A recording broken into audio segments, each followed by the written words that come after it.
चाहे बड़ी चतुर्थी हो, छोटी चतुर्थी हो, किसी भी चतुर्थी का व्रत अगर स्त्री करती है तो उसके पति का तो उम्र बढ़ता ही है, साथ में उसके पुत्र का वैभव भी बढ़ता है। उसके पुत्र का वैभव भी बढ़ता है, उसकी संतान का सुख भी बढ़ता है। तो का व्रत अगर स्त्री करती है तो बच्चों का वैभव भी बढ़ता है। चतुर्थी का व्रत करने वाली जो माताएं होती हैं, जो चतुर्थी का व्रत करती हैं, आज भी चतुर्थी मान्य हो रही होगी, तो चतुर्थी का जो व्रत करने वाली होती हैं, जो चतुर्थी का पूजन करने वाली होती हैं, उनके भीतर का एक भाव होता है कि जैसे ही शाम का समय आए चंद्रदेव का पूजन करें, चंद्र जब प्रकट हो जाए, कलश भर लिया, उसके नीचे आखा दाना रख दिया, चावल गेहूं जो भी आप रखते हो पूजन के लिए, ऊपर पात्र आदि रख दिया जलाशय, फिर अपन ने घी का दिया लगाकर पूजन भी कर ली। तो जो चतुर्थी का पूजन करने वाली होती है, जो चतुर्थी का नियम व्रत धारण करने वाली होती है, बड़ी बड़ी चतुर्थियां करती हैं या उसका नियम धारण करती हैं, तो चतुर्थी का जो पूजन करती है वो किस चीज के लिए होता है? केवल संतान, पुत्र, परिवार, हमारा कुटुंब, हम जिस कुल में हैं, हमारा कुल वैभव की ओर बढ़े, संपदा की ओर बढ़े और उसकी आयु बढ़े, वैभव बढ़े। बहुत ध्यान दीजिएगा महाराज, चतुर्थी की पूजन में जो आप आका दाना रखते हो, गेहूं वगैरह कुछ भी जो रखते हो, उसकी बड़ी महत्वता होती है महाराज। यहाँ तक कहा गया है, चतुर्थी की कथा तो आप लोग पढ़ते होंगे, जो लोग पढ़ते हैं उनको मालूम होगा, चतुर्थी की कथा में लिखा है, चौथ माता के व्रत में वर्णन किया गया है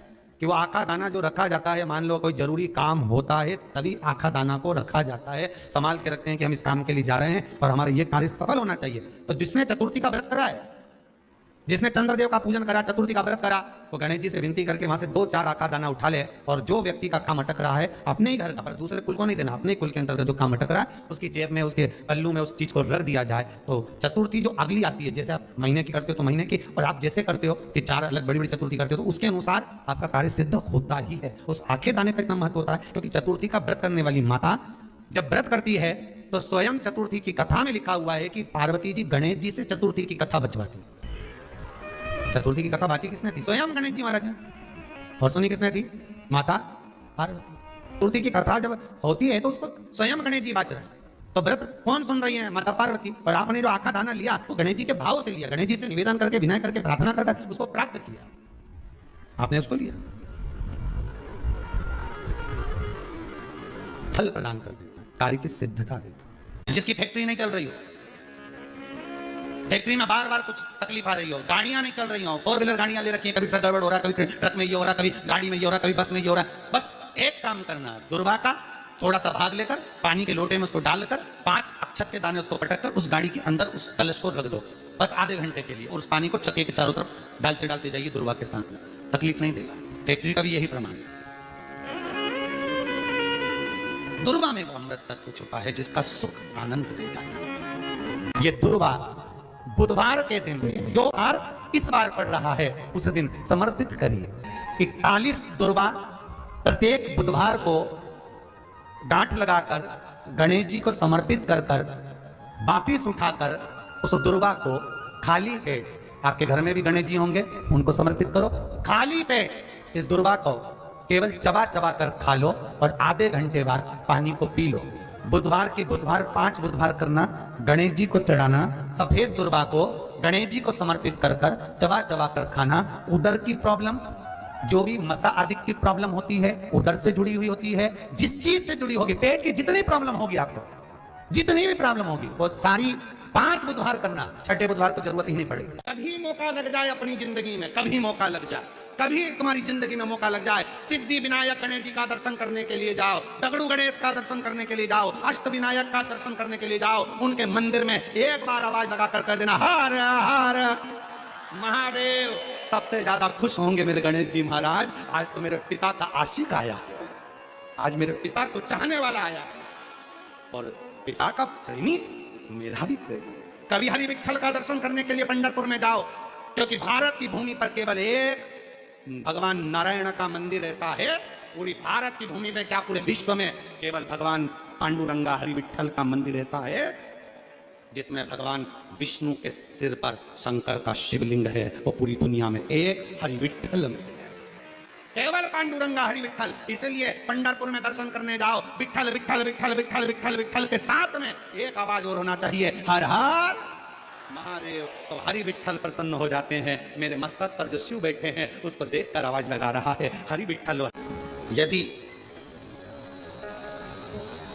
भगवान गणेश जी की पूजन और भगवान शंकर की पूजन दोनों जब शमी पत्र से करी जाती है तो शरीर में कैसा भी रोग भरा पड़ा हो, डॉक्टर ने कह दिया कि यह बहुत बेकार रोग है और ये रोग इसका पीछा नहीं छूटेगा। यदि आपको डॉक्टर ने कह दिया कि ऐसा है, डॉक्टर की दवाइयां लो, जांच कराओ, डॉक्टर को दिखाओ, रिपोर्ट लाओ, और साथ में 7 स्थान बताए हैं जहां पर शमी पत्र को अगर चढ़ाते रहे तो वो रोग कितना भी बड़ा हो, आखिरी में वो रोग समाप्त हो ही जाता है। 7 स्थान बताए शमी पत्र। अब शमी पत्र के 7 स्थान तो बताएं, पर शमी पत्र की इतनी महत्वता क्यों है, मंदार की इतनी महत्वता क्यों है, गणेश जी की पूजन में, शिव जी की पूजन में इतनी महत्वता क्यों है? 7 स्थान पर शमी पत्र का वर्णन किया गया। 7 शिव महापुराण के वो 7 स्थान शिवलिंग के आप लोग देखेंगे, दर्शन करेंगे। ये मानकर चलिए ये जलाधारी है, ये जहां से जल बहता है वो स्थान, ये शिवलिंग है। समझ में आ रहा है सबको? ये शिवलिंग, ये जलाधारी, ये जल बहता है वो स्थान, बीच में अशोक सुंदरी का स्थान, गणेश जी कार्तिकेय जी का स्थान, माँ जगत जननी का हस्तकमल, शिवलिंग, ऊपर जलाधारी में जया, विषहरा, शामली बारी, दौतली। 7 स्थान बताए। पहला स्थान अशोक सुंदरी का स्थान, द्वितीय स्थान भगवान श्री गणेश जी महाराज का स्थान, जहां गणेश जी का स्थान है सीधे भाग में, तृतीय स्थान मां पार्वती जी का हस्तकमल, चतुर्थ स्थान भगवान शंकर का शिवलिंग, चौथा स्थान, पांचवा स्थान नंदी का उठा हुआ चरण, जो नंदी का पांव उठा हुआ रहता है एक आगे वाला, 5वां स्थान, और 2 शमी पत्र भगवान शंकर के सम्मुख में से अपनी कामना कर 3 बार पंचाक्षर मंत्र का या श्री शिवाय नमस्तुभ्यम का स्मरण कर तो शमी पत्र भगवान शंकर के शिवलिंग पर फिर समर्पित कर दिया जाए। अगर ये 7 शमी पत्र समर्पित कर एक बेलपत्र शिव जी को समर्पित करा जाता है तो धीरे धीरे कैसा भी बड़े से बड़ा रोग हो वो धीरे धीरे घटना प्रारंभ हो जाता है। जो बेटा बेटी नौकरी के लिए अप्लाई कर रहे हैं, जो बेटा बेटी चाहे सरकारी नौकरी हो, प्राइवेट नौकरी हो, सर्विस के लिए अप्लाई कर रहे हैं, उन बेटा बेटियों से निवेदन है, दुर्वा शिव जी को समर्पित कर केवल दूब जानते हो ना, दुर्वा सब जानते हैं। दुर्वा जो माला पिनाई थी उसमें बहुत सारी लगी थी, पड़ी है बताना।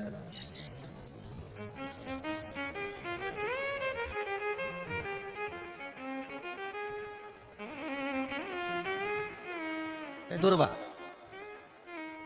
जो बेटा बेटी सर्विस के लिए अप्लाई कर रहे हैं, तुम मेहनत करो, पढ़ाई करो, खूब पढ़ो, खूब तैयारी करो, अच्छे से तैयारी करो, जितनी मेहनत तुमने पूर्व में करी उससे दुगनी मेहनत तुम करो उस नौकरी को पाने के लिए। और साथ में जब एग्जाम के लिए जाओ, कहीं इंटरव्यू देने के लिए जाओ, दुर्वा शिव जी को, इस दुर्वा का जो डंडी का मुख है ये अशोक सुंदरी वाली जगह, फिर समझ लीजिए जैसे ये शिवलिंग, ये गोल जलाधारी, यहाँ से पानी नीचे गिरता है, बीच में अशोक सुंदरी का स्थान होता है, तो ये जो दुर्वा हम चढ़ाएंगे तो इसका डंडी का मुख शिवलिंग के ऊपर चढ़ाएंगे तो ये शिवलिंग पर डंडी की जो भाग है वो अशोक सुंदरी की ओर हो गया और ये भाग इस ओर हो गया। कर पहले दुर्वा चढ़ाएंगे, उसके बाद में देवादिदेव महादेव को 1 लोटा जल जो तुम घर से लेकर गए हो वो समर्पित करो। 3 महीना लगातार अपनी पढ़ाई की मेहनत करो, अपने इंटरव्यू की मेहनत करो और खूब अच्छा पढ़कर साथ में 1 लोटा जल और दुर्वा, शिव जी को भले 10 दुर्वा की जगह केवल 1 दुर्वा चढ़ाओ, चढ़ाकर जल चढ़ाना, 3 महीने तक लगातार बाबा से प्रार्थना करना। विश्वास कहता है अगला पत्र तुम्हारा व्यासपीठ पर होगा, नौकरी मिलेगी निश्चित। आप करो मेहनत, कर्म करने में पीछे मत हटना, पढ़ने में पीछे मत हटना, विद्या अध्ययन करने में पीछे मत हटना, अच्छी एजुकेशन पाने में पीछे मत हटना। पहले मेहनत अपनी करो, पूर्व में जो इंटरव्यू दिए हैं उसमें जितनी कमी रह गई अगली कमी को पूर्ण करने के लिए अच्छी मेहनत करो, खूब पढ़ो, खूब अच्छे से विद्या अध्ययन करो और फिर बाबा पर समर्पित होकर जाओ, बाबा पर विश्वास कर कर जाओ, भरोसा पूरा कर कर जाना। इंटरव्यू देते समय अपना विल पावर मजबूत होना चाहिए कि मेरे साथ मेरा काल अधिपति महाकाल है, अब निकल कर मानो। हम दुकान खोलते हैं, कपड़े की दुकान खोल रहे हैं, किराने की दुकान खोल रहे हैं, लोहे की दुकान खोल रहे हैं, भंगार की दुकान खोल रहे हैं, किराना की दुकान खोल रहा है, पान की दुकान खोल रहा है। हम दुकान खोलते हैं पर दुकान खोलने से पहले तुम्हारे 2 मन हो जाते हैं, चलेगी कि नहीं चलेगी, खोल तो लूंगी, चलेगी कि नहीं चलेगी। जिस दिन तुम दुकान खोलो, 1 महीने पहले, 2 महीने पहले, 3 महीने पहले बाबा को दुर्वा चढ़ाकर, 1 लोटा जल चढ़ाकर नियम बनाकर जाना, 3 महीने बाद मैं दुकान खोल रही हूं, 2 महीने बाद मैं दुकान खोल रही हूं, और मेरा विश्वास कहता है दुकान चलेगी। जिस दिन तुमने विचार कर लिया कि दुकान चलेगी कि नहीं चलेगी, तो वो नहीं चलेगी। जिस दिन तुमने विचार कर लिया कि दुकान खोल रही हूं, मेहनत करूंगी, दिल से करूंगी, भले मेरे पास ज्यादा माल नहीं है, जितना माल खरीद के लाऊंगी उतना बेच कर बताऊंगी, क्योंकि मेरे साथ काल अधिपति महाकाल है, तो वो चलेगी। विश्वास दृढ़ करो, भरोसा पक्का करो। जिस दिन तुम्हारा विश्वास दृढ़ हो गया, उस दिन तुम विजय हो गए, उस दिन तुम आनंदता में हो गए। बच्चों का विल पावर कमजोर हो रहा है। दोस्त कह देते हैं सीए की पढ़ाई बहुत कठिन है, इंजीनियरिंग की पढ़ाई बहुत कठिन है, डॉक्टर की पढ़ाई बहुत कठिन है। साथ वाले ऐसे मत ढूंढना जो तुम्हारा विल पावर कमजोर कर दे। ये वाली फैक्ट्री खोलेंगे तो हो सकता है नुकसान हो जाए, इसलिए ये फैक्ट्री खोलने का मन नहीं हो रहा है। फैक्ट्री का सेटअप जम गया, सब कुछ जम गया, और मालूम पड़े, विचार करा कौन चलाएगा, कैसे होगा, कैसे चलेगी, तो वो फैक्ट्री कभी नहीं चलेगी। तुमने सोच लिया कि अपने क्षेत्र में नहीं है, मेहनत करूंगा, 4 चांद लगाऊंगा, कहीं पर भी जाऊंगा, पर जीत कर बताऊंगा, तो वो फैक्ट्री भी भग दौड़ेगी। निश्चितता है, आपका विल पावर कमजोर नहीं होना चाहिए। शिव महापुराण की कथा यहां तक कहती है, मंदिर में जल चढ़ाने जाओ तो अपने घर से जल लेकर जाओ। मंदिर में तो बाल्टी भरकर रखा रहता है, लोटा भी रखा रहता है, कलश भी रखा रहता है। मंदिर का पानी भरकर, मंदिर की बाल्टी में से जल भरकर शंकर भगवान को नहलाना सरल है। अपने घर से जल लेकर जब जाओगे तो घर का वास्तु दोष, घर का पितृ दोष और घर का काल सर्प दोष, तीनों उस लोटे के माध्यम से जाएगा और शिव को समर्पित होगा। हम एक निवेदन करें आप लोगों को, अगर स्वीकार करें तो कभी कोई विषम समस्या यदि आपके सामने खड़ी होती है, विषम समस्या जिसका कोई निराकरण हो ही नहीं रहा, सब दूर हाथ जोड़ लिए, सबसे कर लिए, सबको प्रणाम कर लिया, सबसे बोल दिया, सबसे विनय कर ली, तो भी वो समस्या मिट ही नहीं रही है, तो हमारा निवेदन है 5 बेलपत्र, 5 दुर्वा, 5 कनेर के पुष्प शिव जी को समर्पित कर कर उसी 1 लोटे जल से 5 बार शंकर भगवान को जल चढ़ाना प्रारंभ करिए। लगभग 1 हफ्ते यदि आपने शिव को जल चढ़ाना प्रारंभ कर दिया इसी क्रम से, तो निश्चित है वो समस्या का हल 1 हफ्ते के अंदर बाबा को निकालना ही पड़ेगा और आपका लक्ष्य निश्चित करना ही पड़ेगा। अगर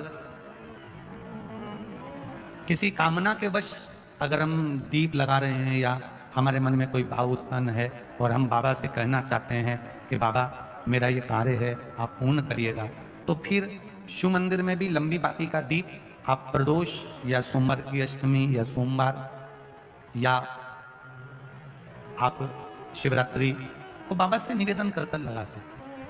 हाँ, विशेष जब कोई एक बहुत बड़ी बात हो और आपके कार्य में कहीं अटकल हो रही हो, तो एक ही दीप में 2 बातें, शिव और शक्ति, लंबी बाती बनाई, शिव और शक्ति के नाम से 2 बाती एक साथ एक दीप में भी लगा सकते हैं। और कब, जब विशेष कोई आपका कार्य हो और वो अटक रहा हो, विशेष कोई कार्य और आप बाबा से प्रार्थना कर रहे हो, तो 2 बाती का भी प्रयोग आप कर सकते हो। ऐसे